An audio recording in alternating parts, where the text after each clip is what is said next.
તો આજે સપ્તાહનો પહેલો દિવસ અને સપ્તાહના પહેલા દિવસે જ આપણને બજારમાં થોડી ઘણી નફા વસૂલી આવતી દેખાય છે। ગયા સપ્તાહે આપણને નિફ્ટી અને સેન્સેક્સમાં 2% તેજી આવતી દેખાઈ હતી, એટલે આજે થોડું ઘણું પ્રોફિટ બુકિંગ થયું છે। જુઓ, નિફ્ટી અને સેન્સેક્સ બંને 0.5% ઘટાડા સાથે આજે બંધ થતા દેખાયા છે। 25,500ની ઉપર નિફ્ટી આજે બંધ થયો છે। નિફ્ટી બેંકમાં પણ આજે તમને એક નવા શિખર બનતા દેખાયા, પરંતુ ત્યાંથી તમને થોડી ઘણી નફા વસૂલી આવતી દેખાય।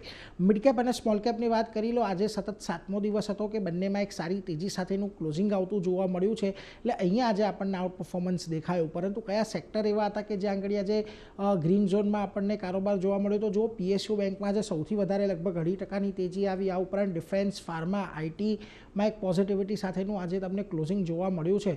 પરંતુ જ્યાં દબાણ રહ્યું હતું ત્યાં આગળ જુઓ, રિયલ્ટી સેક્ટરમાં એક દબાણ હતું, ફિન નિફ્ટીની અંદર દબાણ હતું, આ ઉપરાંત તમને ઓટો અને મેટલમાં પણ એક દબાણ સાથેનું જ કામકાજ જોવા મળ્યું।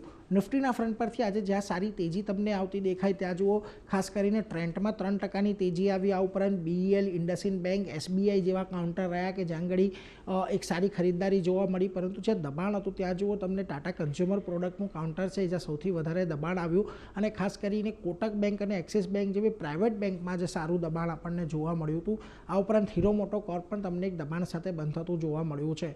મિડકેપના ફ્રન્ટ પરથી આજે જ્યાં સારી તેજી દેખાય એમાં ખાસ કરીને જુઓ, તમને વારી એનર્જીસનું કાઉન્ટર ઓર્ડરને પગલે એક સારી તેજી હતી।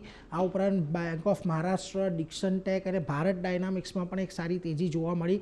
પરંતુ જ્યાં દબાણ હતું આજના દિવસે એમાંથી ખાસ કરીને જુઓ, તમને એસબીઆઈ કાર્ડનું કાઉન્ટર હતું કે થોડું ઘણું દબાણ આવ્યું, પ્રોફિટ બુકિંગ હશે કારણ કે સારી રેલી આવી છે। આ ઉપરાંત PI industries, Marico, APL, Apollo જેવા ટાયરમાં પણ તમને ખાસ કરીને ઘટાડો આવતો જોવા મળ્યો, એટલે આ બધા સ્ટોક પર ખાસ ફોકસ રાખવાનો છે।